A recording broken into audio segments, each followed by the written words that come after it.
Sabi nila, sharing is caring. Wow. Mahigit 30 minutos na akong naghahanap ng mapagbibigyan ng pagkain.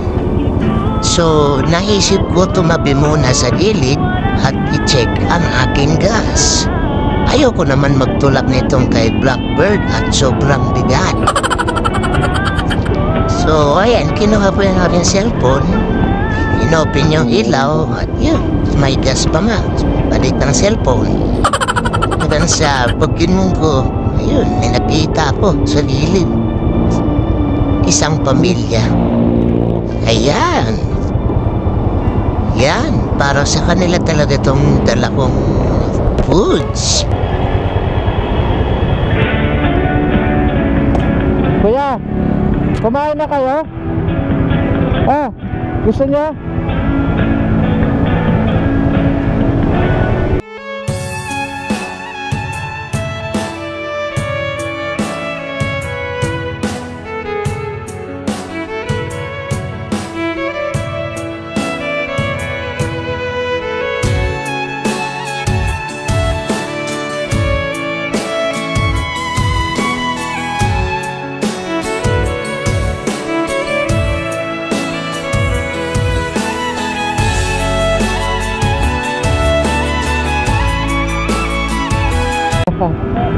Sige. Ayan na. Okay, sige, bye-bye. Ang kulit eh.